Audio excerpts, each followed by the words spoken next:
Welcome to Outdoor Chef Life. I'm Taku, and on this series we are on the hunt for invasive species, whether it be species that cause harm to the ecosystem or species that do not belong in the region. We're going to hunt them down, teach you a little bit about them, but most importantly, make something tasty. This is Deliciously Invasive. Episode 2. Let's get it.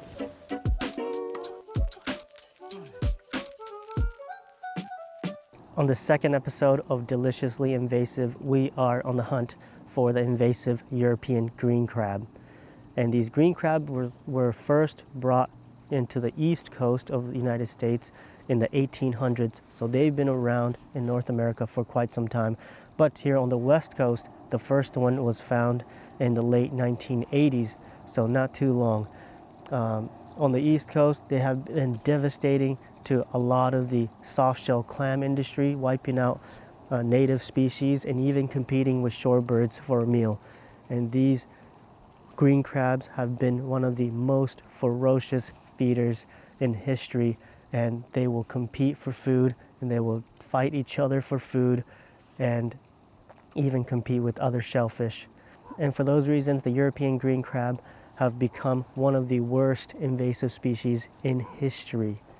Now they can be found on the west coast, anywhere around San Francisco Bay and upwards to Oregon, Washington, and even British Columbia.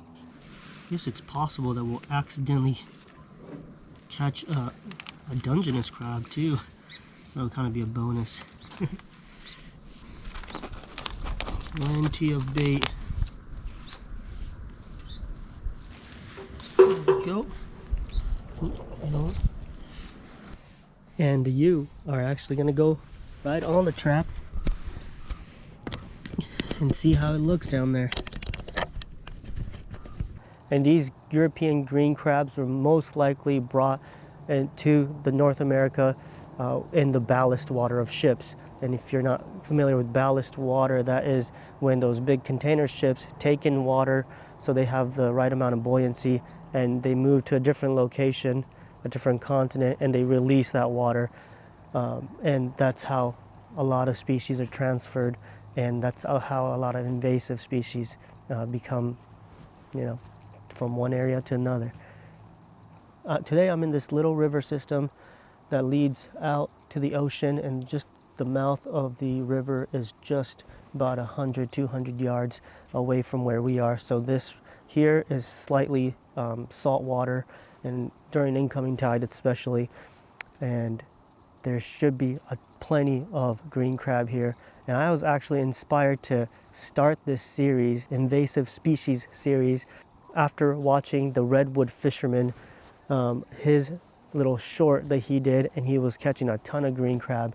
And I just felt like, wow, I gotta do something about this and bring to people's attention what is happening, because he was trying to catch Dungeness crabs and he was catching hundreds of green crab. So that's what's happening here. These areas are just becoming overrun with invasive green crabs, and it's crazy just to see how much there are. And we can even see already in our net that it just filled up. As soon as we dropped it down, immediately green crabs started showing up and filling up the net. We're gonna go check the net right now, and we'll see how many are in there, and hopefully we can make something delicious. I've never cooked them. A lot of people say that they don't cook them, that maybe if they try, they're not good, or but we're about that life where we make everything tasty. So we're gonna get to it. I recently saw a YouTube video.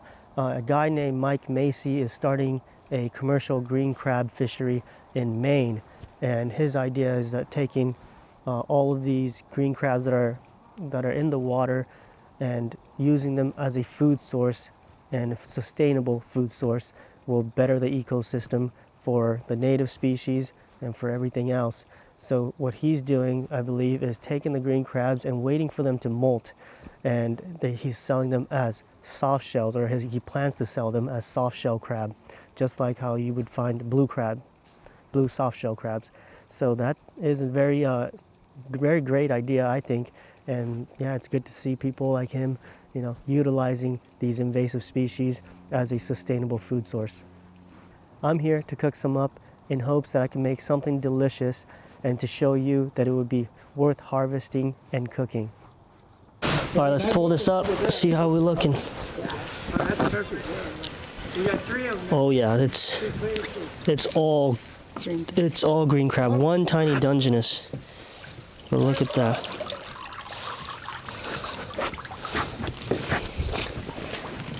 We'll throw the Dungeness back. Hold on. You put it in the light.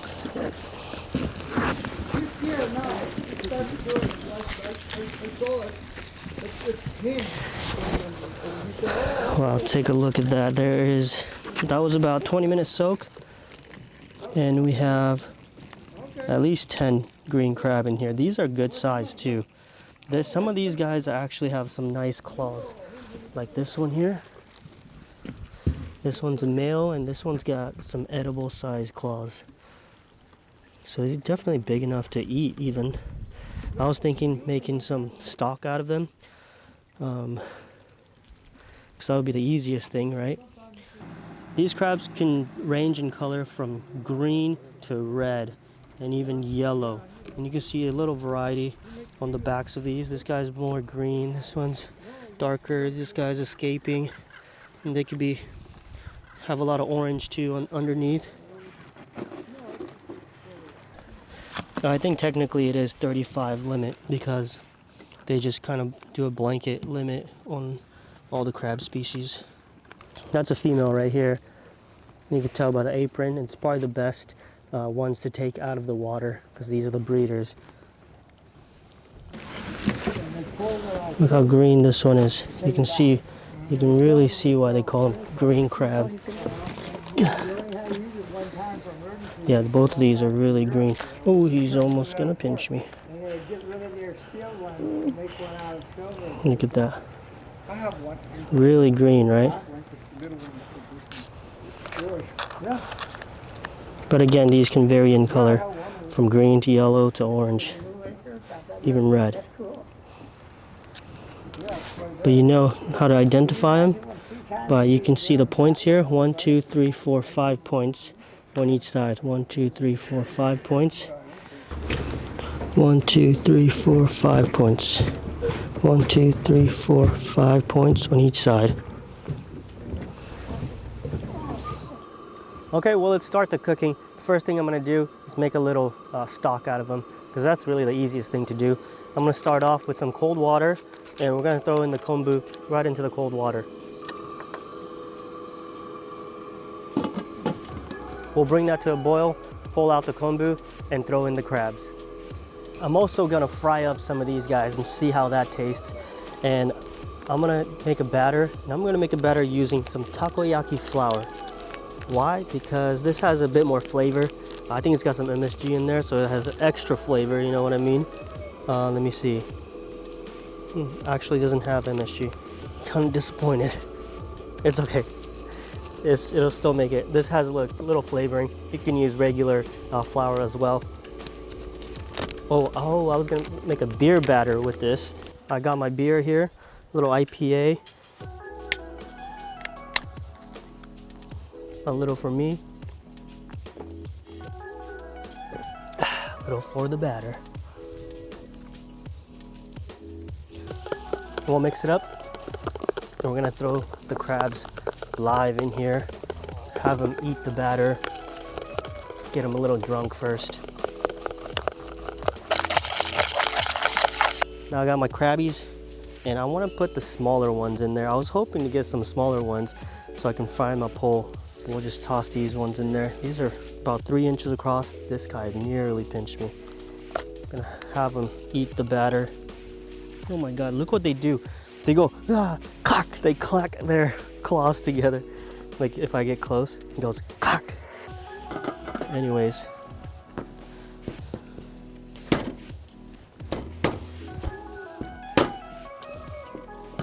Crack them in half.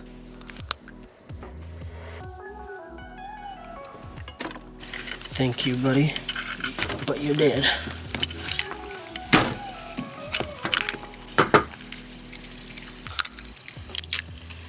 It looks good. I was hoping to find some eggs, and so we could have had some tasty crab eggs. That would have been cool, but none of them have eggs.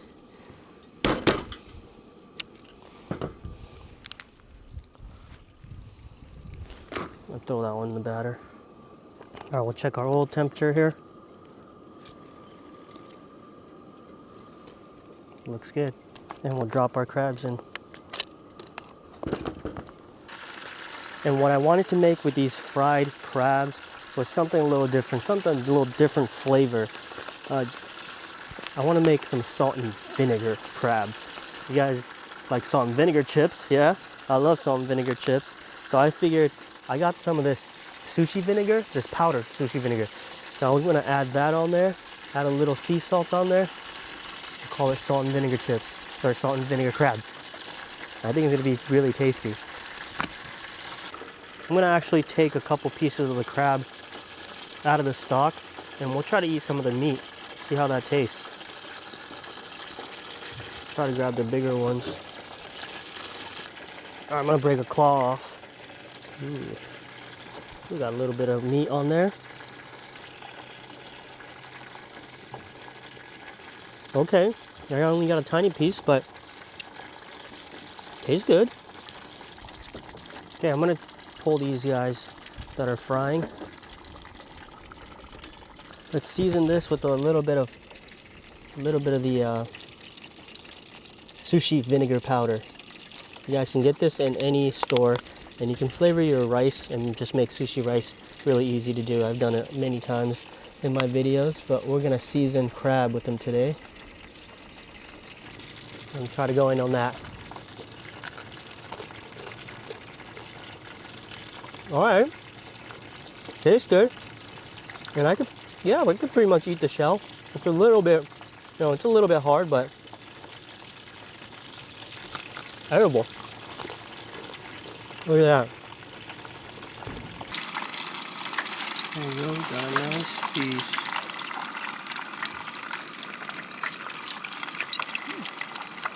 It's really good. Tasty crab, huh? Mm-hmm. That nice piece does come with this. I'm gonna strain this stock here. Smells delicious.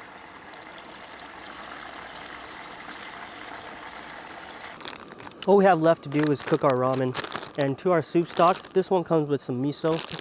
So we're gonna add the miso to it. Always use fresh ramen. Here's my salt and vinegar invasive European green crab. Let's just finish this off with a little flaky sea salt as well.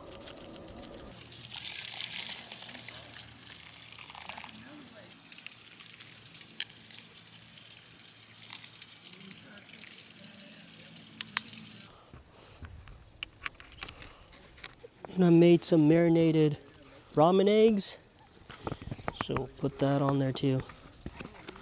These have been marinating for, what, at least 2 days. Should be nice.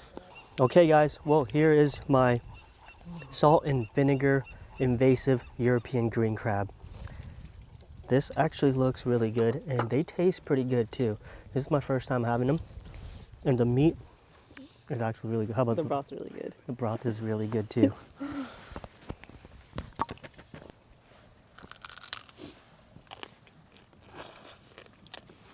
Yeah, you can pretty much eat the shells.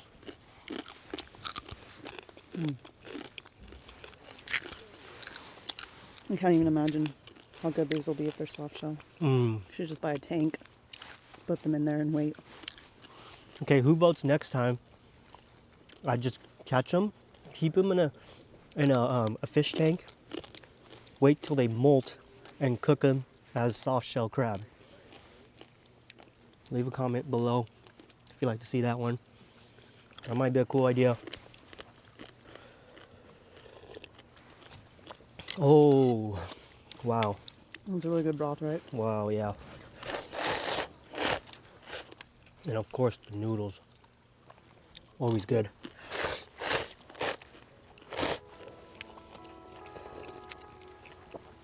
And the egg. I'd definitely say try it out. See how you like it. I think if they were a little softer, it would be better. I think But even if they don't eat them, they should make broth. make the broth. Just chop them in half, throw them in water, boil them, make some delicious crab stock. They'll be at least good for that. And if you just work at the meat, it's quite delicious. I mean, it's very comparable to rock crab, I would say. Definitely would be a sustainable food source. And a tasty one too. I could see people selling that. Yeah, at a like this, huh? restaurant. It's really good. Yeah, this is pretty cool.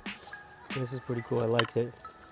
All right, guys, another successful, deliciously invasive.